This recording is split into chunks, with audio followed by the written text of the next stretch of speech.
Previously on nah, just roll the clip. Yo, is he the softest ball? I just think his running mate Jaylen Brown is more like I'll be more afraid of Jaylen Brown than Jayson Tatum. What made you kind of clap back at him for calling you the softest superstar in Celtics history?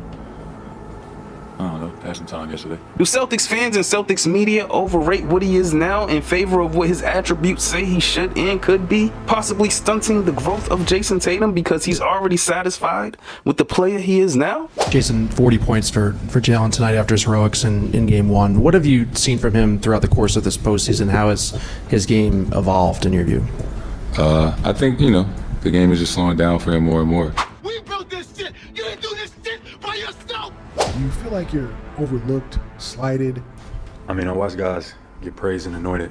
I feel like it's half as talented as me on either side of the ball. I get better every single year, and whether people appreciate it or not, it is what it is. As a whole becomes apart, I strike to burn, and the flame returns. Okay, so hopefully you enjoyed part one. Next up, we are highlighting the video why Jayson Tatum doesn't get enough credit and Jaylen Brown is unappreciated. Here's part two of the three-part expose. Jayson Tatum is soft. This is base.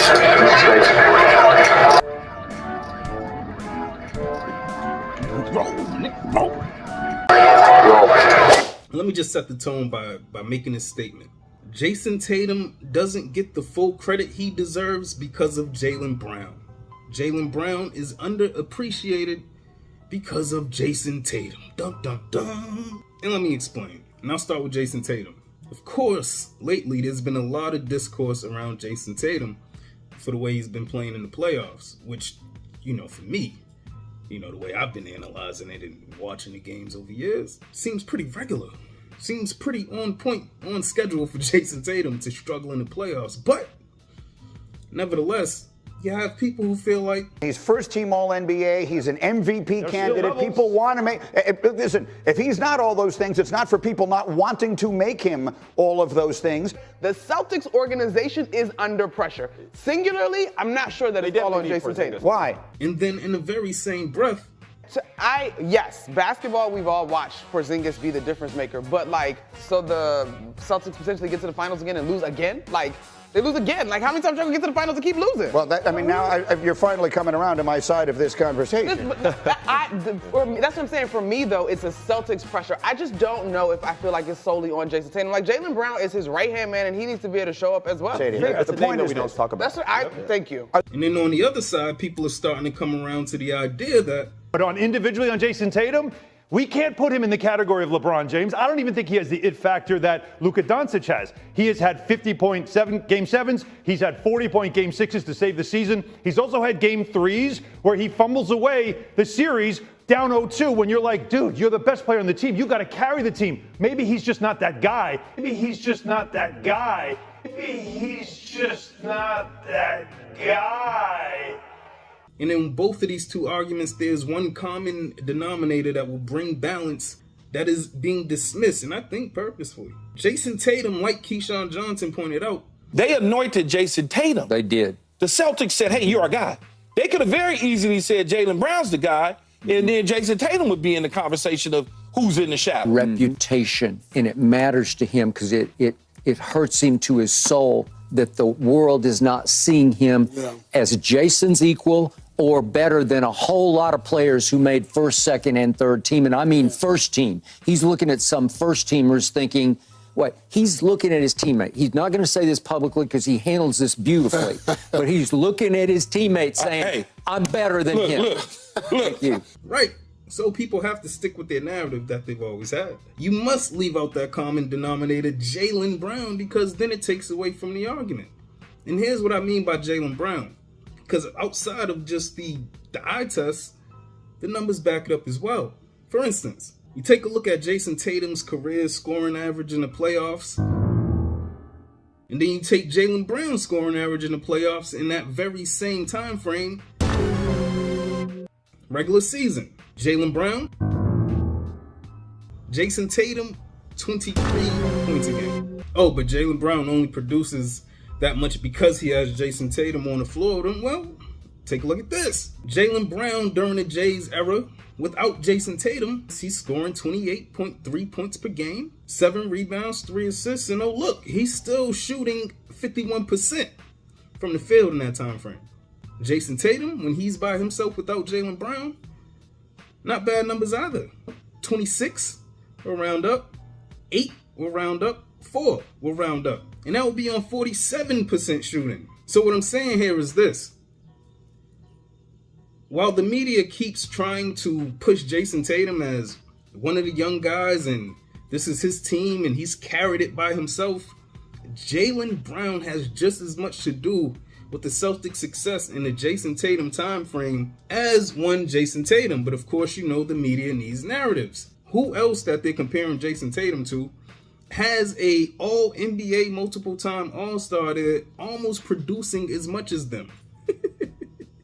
Because they keep trying to benefit or help Tatum benefit from the narrative of the Celtics' success, but they're not mentioning Jaylen Brown. This isn't Steph and Clay. This isn't Dame Lillard and CJ McCollum. This isn't Michael Jordan and Scottie Pippen. This duo is more like Shaq and Kobe. It's just, I don't think anybody thought Jaylen Brown would be this good because I don't think they've been paying attention. Not like somebody like me or other supporters who've been pro Jaylen Brown since the inception of the two. Most people, especially from Boston, felt just like this guy, Adam Jones, who's on the radio. He's playing at a higher level than Jayson Tatum.